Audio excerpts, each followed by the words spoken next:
Get excited. I get going. About teaching, about giving you knowledge. Knowledge. Okay, here we go. So, correlation coefficient. Who can tell me what number could the correlation coefficient be between from yesterday? What two numbers is it from and to? 1 and 0. You're half right. 1 and negative 1. Okay? On your hand, actually, give me on your hand, give me a decimal place of, no, you shouldn't write this down yet, Regan. We're just chatting through what we kind of did yesterday. Tell me in chat and on your hand, if I asked you what a strong R value was, and you're going to give me like the decimal place on your hand. So for example, like 1 would, if I said I think 1's a strong, like if I think 0.1 is a strong decimal place, I put up a 1. I'm sorry, if I think 0.1 is a strong R value, I put up 1. Okay? What's a strong R value? You can write it in chat or you can show me on your hand. What decimal place number would indicate a strong R value? Yeah, hopefully use 2 hands, yes. Yeah.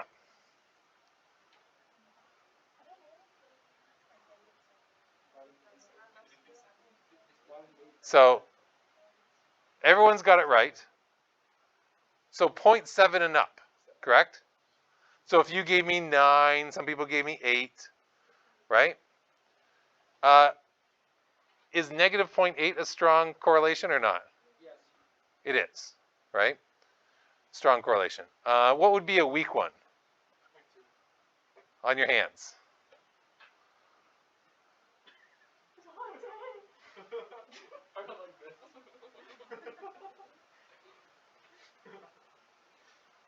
Good. So anything, you said anything under 0.4, right? Is weak. Yeah, 0.3 and below is weak, correct?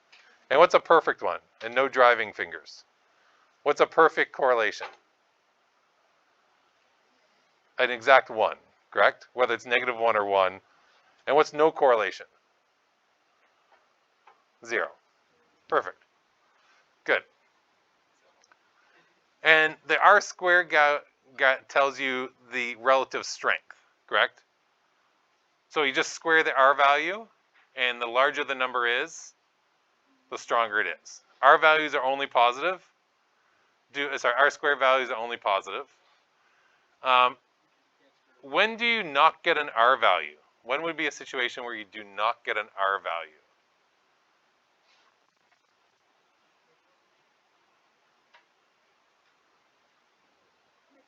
For a curve, correct. Curves only have R squared values.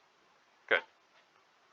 So a residual value is if we zoom in on this graph here. So we have our line of best fit that we've drawn, right? A residual value is the distance from the dot, from the data point, to the line of best fit. Okay?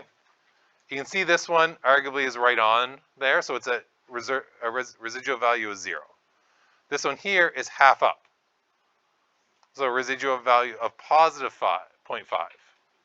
This one here is 1.5 down, so residual data of negative 1.5.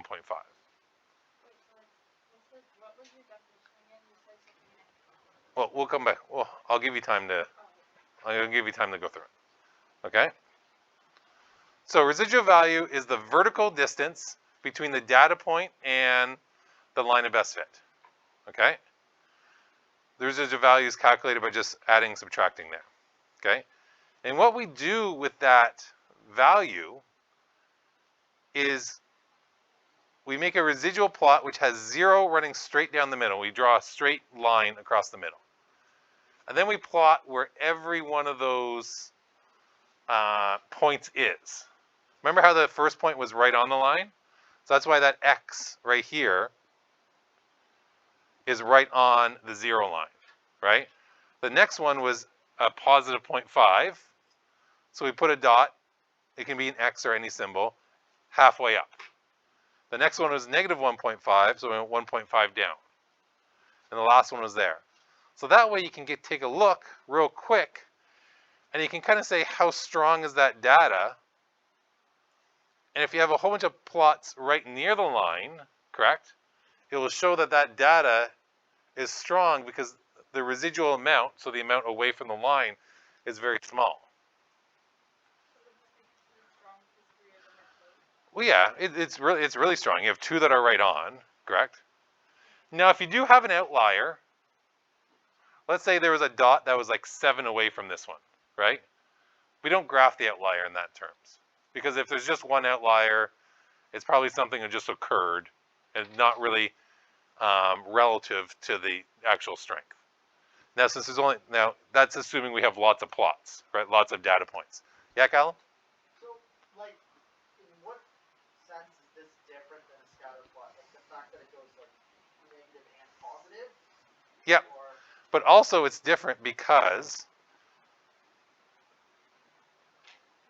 we can see anomalies, right? Does that look like a normal scatter plot? What's that look like? A curve. So was a linear regression for this data appropriate? No. So you can see patterns out of it as well, right? You can see patterns of what happens as it goes through, right? Like if you had data like of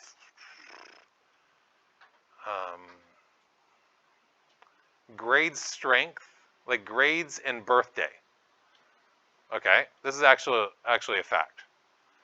Okay, so grades and birthdays. If I took, and we do by month, for example. Let me draw this.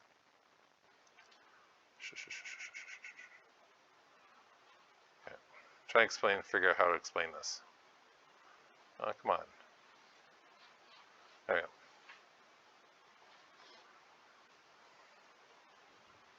Right?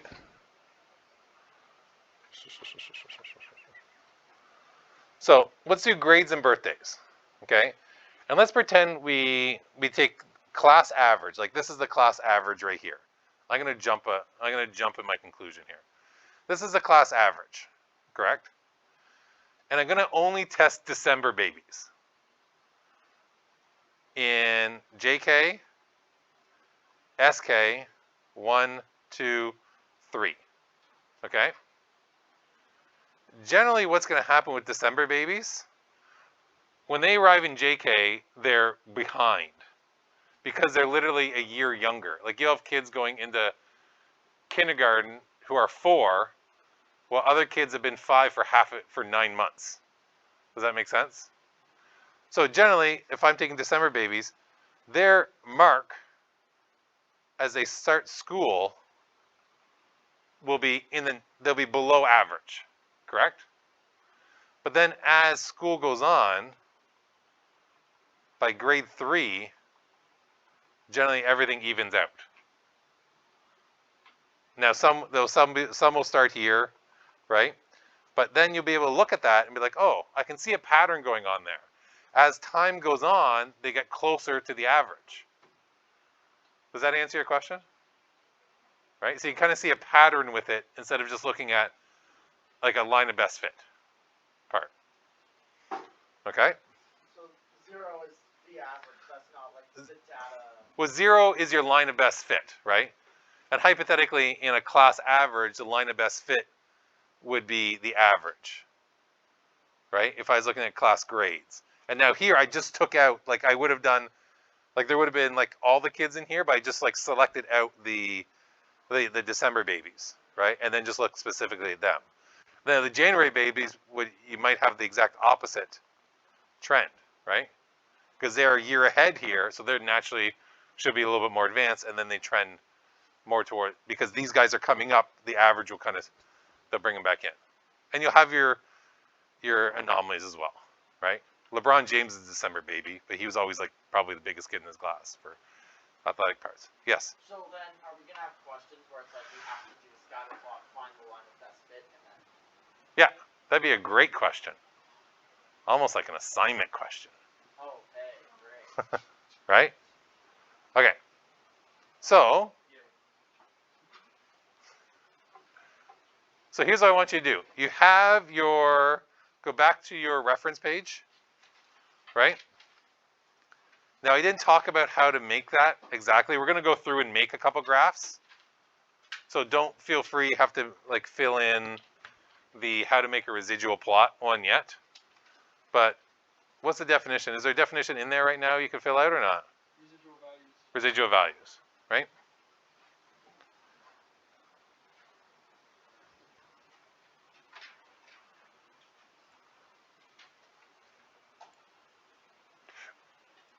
Does that make sense to everyone what we're doing though, how that graph is made? Thumbs up. Do I have any potatoes in the room? Okay. So once you make like that graph right there, you just kind of like flip it and you just not. Which one? This one here? Yeah. So you make your line of best fit, right? This is the line of best fit going through there. Then you would measure off how far each dot is away from the line of best fit, vertically.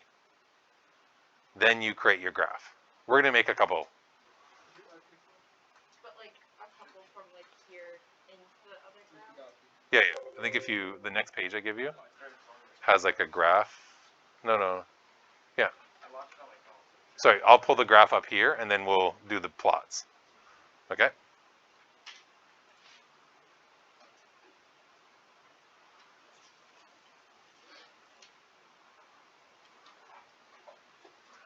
Actually, I can take this down. You have this on your page, right? Oh, no. No, we have it. Oh yeah. This will let me put my reference page together and get it out to.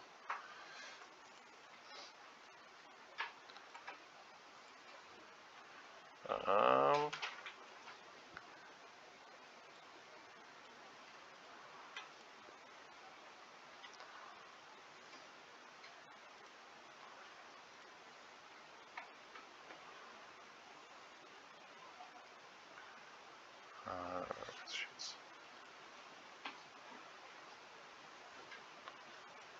okay, for Kyle and Diego and such, I just sent out that, it's just going as you can see.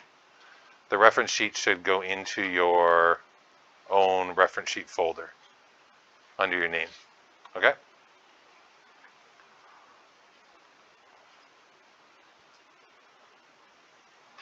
It should be there now.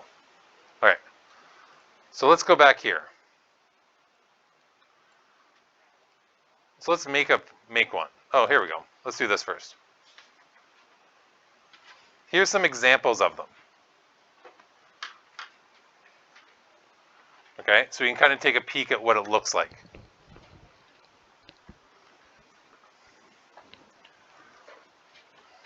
Wait for Dante to finish up. Go ahead. All right, so you can take a look here. There's 3 different graphs, right? With 3 line of best fits. Let's just look at this one here first. So this is the graph, okay? Then here is our residual plot. Now, in the middle there would be 0, right? Right here is 0, like such, and plus and minus. So you can see how these dots, you can kind of like pick a dot and kind of figure out where it is. Like this one here matches this one right here. That one there is above. There's like my first below one, which is going to be about there. So you can kind of see the relative strength, how all that data is very close in here. Now, not having numbers here, I understand, kind of messes with your head a little bit, but you can kind of see the general idea of it. Yes? Like, even with numbers, like, for that middle one, like, those are all very close into the line. Like, how are we going to accurately flip that over from the line of best fit? I'll show you. We'll do that next, right? And you kind of see here, like you could kind of think, you could look and see if that's a pattern. And you might be, oh, that might be a sine curve, but when you kind of look at this part, you kind of see it's not. You kind of cross-reference it. Here, would you reference this third one as weak, moderate, or strong?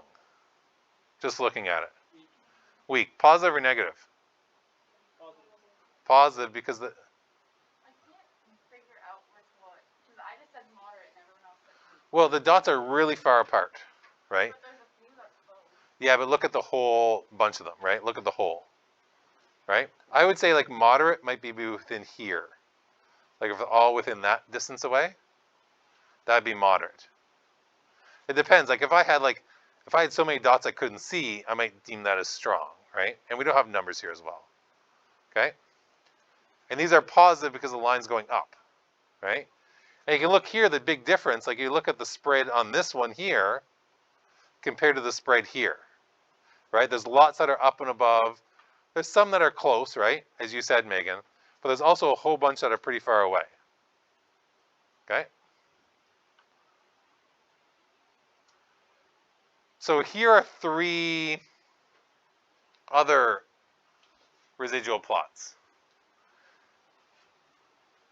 Which one of these hops out as non-linear? Type it in the chat if you can. Sometimes for my in-person kids, I'll wait because it'll give the people online.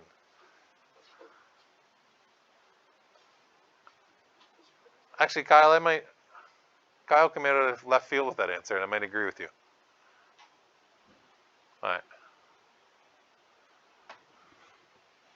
What'd you have? Yeah. C. Is that the only answer there?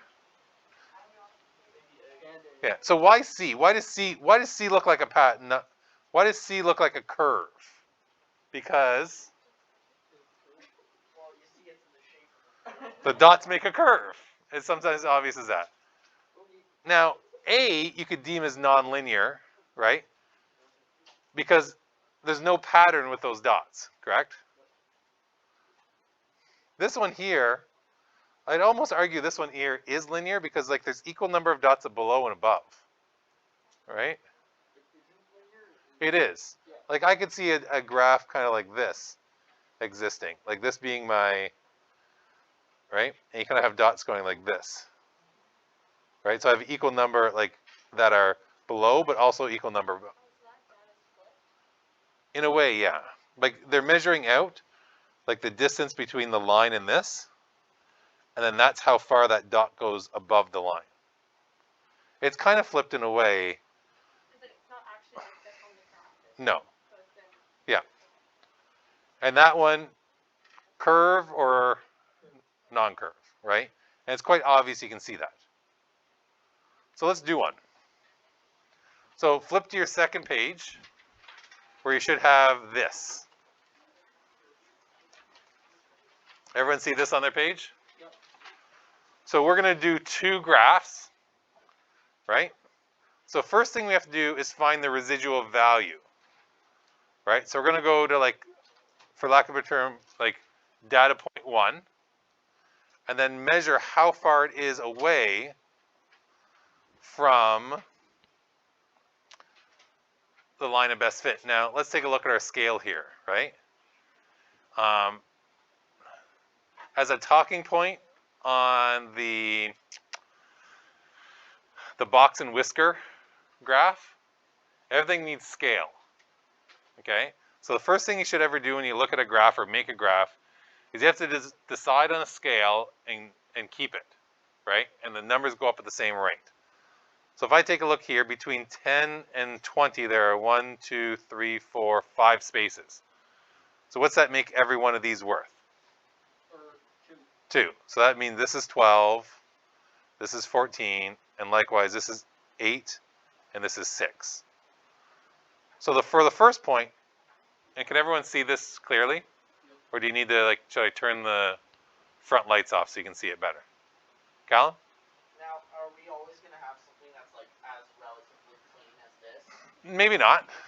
But that being said, you don't have to be perfect, correct? As long as your estimations are not wildly off. Like, really, the difference between like a 0.3 and a 0.4, when you're putting that dot down, isn't going to really make that much of a difference. Yeah. Correct? But I will try to give you nice, clean data, if possible. Okay? But sometimes you may not have clean data, and then I just base it off like your solid numbers. Like if there's a 1 and a 1 there, then the other ones, you kind of gauge how far. Okay? So, how far away are we here? What number would we put there in terms of what's the residual value there? That's a 7, but what number is going to go here? -3. Because we're three units below the line. Okay. So that would be a -3 in your chart. Here. -3. I think you put it in the top one. Pardon? Above the graph. Because this is for the other graph that you put in the. Oh, is there one above it? Yeah. Oh, my sorry. No, there isn't. There isn't. Your page. You're going above. Well, I put it together last night. I must have flipped them. All right. Thank you for letting me. Now, what's my space here? -2, right? Now, hypothetically, I already messed up. There should be like a 0 column here, but we won't worry Do you about want that. us to write these points down? Yeah, I would. Because yeah, we don't have like a graph. No, yeah. So sorry. Don't. You're writing these values down in your chart. Okay. That's what I thought. Pardon? No. This graph I have right here? No, don't draw that. It's in your notes, right? This is knowledge that I trust that you can retain. Counting squares above and below a line. So that's why I didn't give you the, right? Am I making a leap of faith there? All right. So what's my number here? 6? Good. My number here? 2. My number here? -3. Remember, it's below the line, you're negative, right? And what's my number here? +3. So we have our numbers now in this chart. Can someone read them over to me? -3, -2, 6 -3. and 3? Yep. Good. So then we'll go down here. And now the tough thing is there's no scale there, correct? So we're going to have to make our own scale. This is where Callum's question kind of comes in here. Now that being said, if you make a really nice one, if you make it on graph paper, you can set every one of those lines to whatever number you want. I just Googled blank residual plot scale and got this and thought it was great. Okay, which I think it is great. Not going to disparage my chart here. So what scale do you think I should go up by here? If I take a look at my highest number, it's 6, right? Yeah, so let's put a 6 here. -3 here. Oh, sorry, not -3. 3. Oh, geez Louise, I went sideways. 3, and over here be -3 and -6.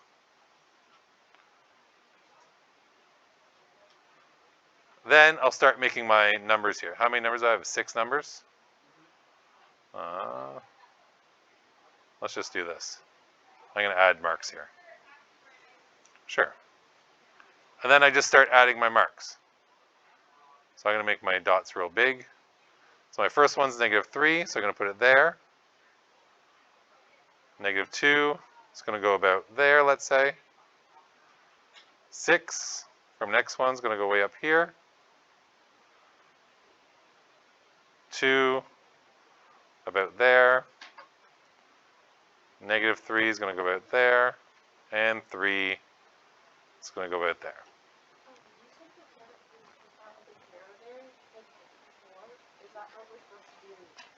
Now, hypothetically, like I should have these shifted. Like 0 would be here. And like this dot would actually be there. But most of your graphs won't have a 0, 0 right now. Okay? So it'll just start at 1. Yeah. Yeah. And you kind of go order of your, like you go from left to right, for lack of a better.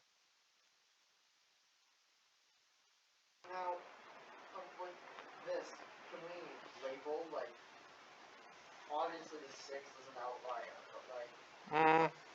I wouldn't say consider it an outlier right now because we only have 6 data points, right?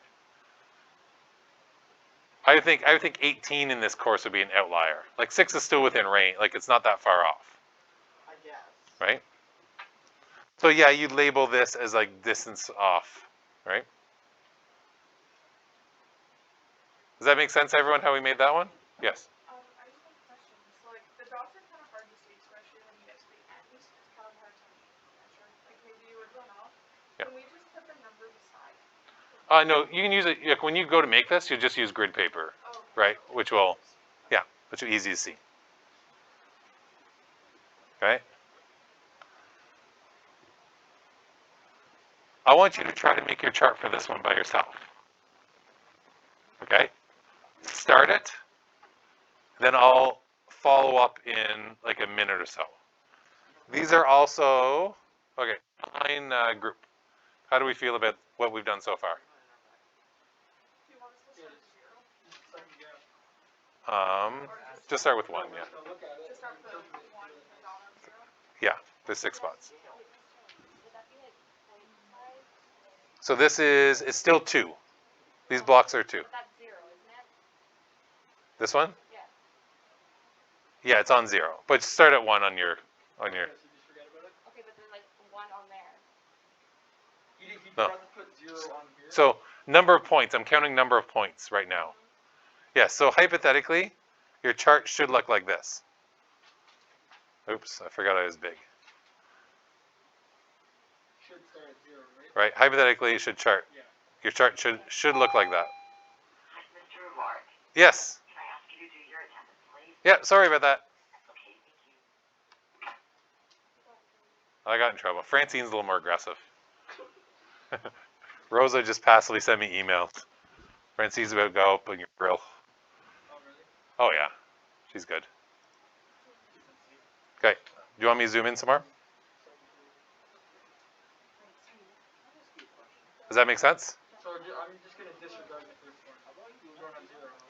We can put it at the first point. Yeah, that's fine. I'm going to do what you did and just cross out all the numbers and putting extra. But let me do my tens first, or Francine comes down here and whoops me. That's what I was thinking. Yeah, negative 2.5. What the second one? Well, that says 10, not 40. Okay. Second one's probably like plus a third, maybe. 0.25 is fine, yeah. As I said, like it's pardon? Oh, positive 0.5. Yeah. Yeah, that's 0.5. So number, yes, okay. Number 2 if you keep it this way, but it's number 1 if you. That is 0.5. But that's negative 3. That's negative 3. Sorry. Negative 3. Oh, yeah, we're going by 2. I think I have everything by 0.5s in this graph. So where do we put the negative 3? You can put it in the first And box. 0. Where it says 1. Yeah. If you want to cross, But then 2 is going to be, cross these numbers out, make an extra 1, and you can put 0, 2 at the, like this. that's all we said to do. Like that. Yeah, you can do that. So I'm not too worried about it right now. I made a mistake in making my. So you forgot to put 0. I forgot to put 0, but it's like I'm not worried about the exact number right now. I'm more worried about the Michael Jackson one you got on. Let me see. Wait, she's. Wait, I gotta get her. She's chasing Mara Rafter in the hallway.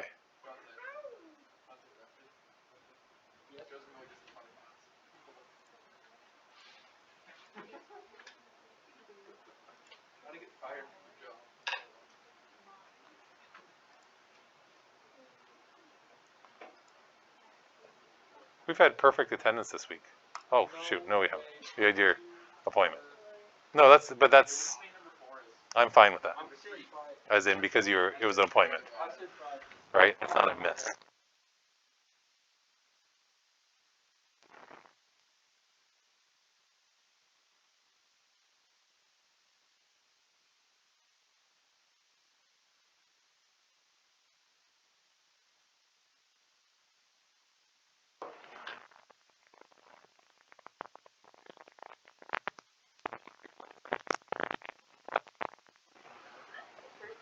Negative 3.5.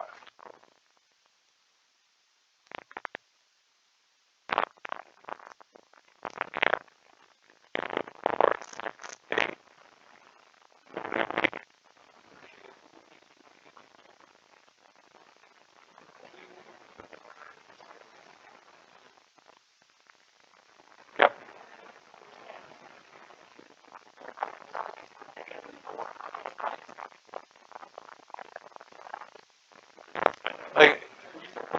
like, I'm not going to argue this right now, like the exact part of it, because I don't have it exactly labeled, right? Yeah. If you understand the concept of counting and spacing, that's what I'm concerned with, right? If you understand the concept of counting squares. Wait, Now, if we Mr. O, fail can you that, do we shift go back right? to kindergarten or There's no other junior point. kindergarten? What in tarnation? 0, 1, 2, 3, 4, 5. 0.6 is technically 0.5. or 6 is technically 2.5. No. It is the 6 point. Correct. I understand what you're saying. Mr. O, have you ever gotten into 2.5 should be your last point though. Have you ever gotten into like a legitimately heated What the hell argument is with going students about a question? No. -3, 0.5. There's lots of other things I can get Then it's 5. in a heated argument And against. it is. Do you verify your process number? No. Have you ever marked a question wrong on a test and then a student said wrong? Marked you wrong? 30? I've had a student prove their point of view, and then I'll accept it, right? Oh wait, might be -2.5. Mr. O, go back up please. It's positive. It's above the line. Yep, you're right. I didn't remember any better. Right. Did everyone get those numbers approximately? I'm not going to... Yes. They make your residual plot for me? Yes. Oops. I forgot I made it chunky already. I thought the first one was Well, the first one, the top one is 8.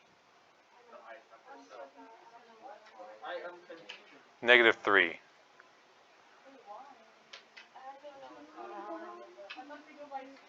They do, but that's halfway between two of them, right?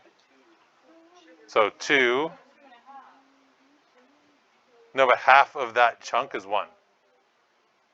Oh. I did 0, 4, 8, -4. So then how do we get 0.5 and split it by 1? Just halfway between them. But you have to add 1. Okay. No. This here, Yeah. how to get -3? Oh, it's on the line. Yeah. Right? The other ones weren't. No, that's not on the line. It is on the vertical line, right? No, but I'm looking vertically, right? So I'm figuring out the vertical space between the line and the dot. Where it lands on the x-axis, I'm not really concerned right now. No, but like. All I know, I forgot I. No, that's your question. Yeah, we can start one. I can go through one, right? So we can graph this up for the morning. No, I think there's stuff online you can look at and do. Okay, so now hypothetically, if you wanted to treat this as 0, your first dot would go right on there. Okay, because this would be like 1, 2, 3, 4, 5. Does that make sense? Correct, but 0 would be right here. Look, Bella, 0 would go right on here. So my first dot, if I want to treat that as 0, what's my scale going to be? 8, 4. Oh, 8, 4? Oh. Are you allowed to add more caps to the y-axis? Sure. I don't want to change my pen, so we're just going thick style. So, hypothetically, I could put this one right here, because that's on 0. If you treat it as 0, if you put it as 1, put it over there. Okay? Why is it, I thought it was -3. Oh, son of a gun. You guys got me all flustered. I thought you were saying other words. You guys got me.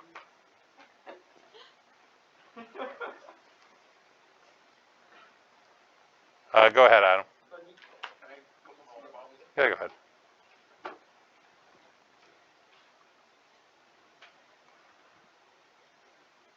That was my 5th point. 2.5.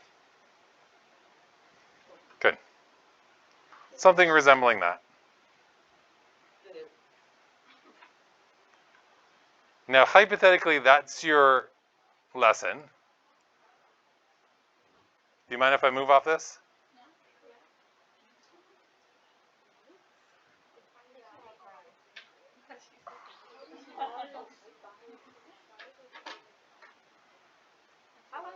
for water to expire? Yeah, how does water expire? Oh my.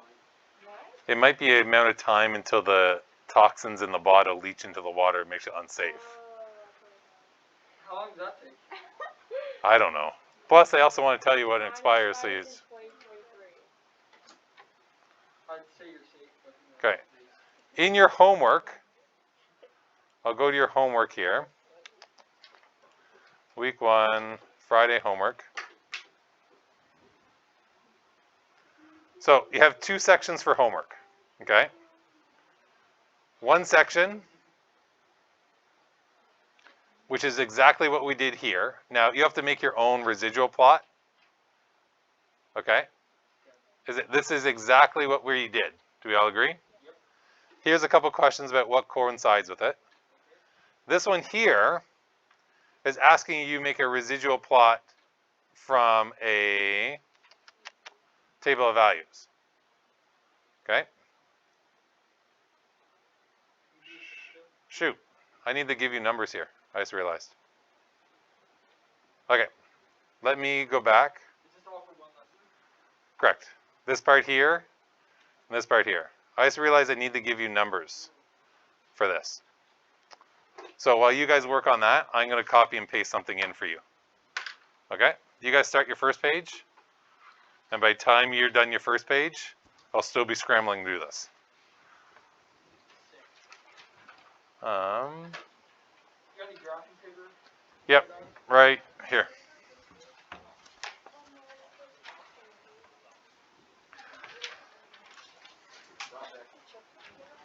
Any questions from my, well, once I get this done. Go get 'em. Oh my god, they just cut JJ Watt. He's going to All right. He's going to the Chargers. Oh, in Pittsburgh. Give me a second here. Together. All of us, actually. The Kansas City Chiefs will be number 1 power ranking. He goes to KC? No, it said I'm jumping. No, it said the Kansas City Chiefs. How come your homework answers aren't on here? He's gonna get picked up today. 100%. He's probably already gonna get picked up in 5 minutes. He's going to the Steelers' brother. You know who JJ Watt is, Mr. O? Yes.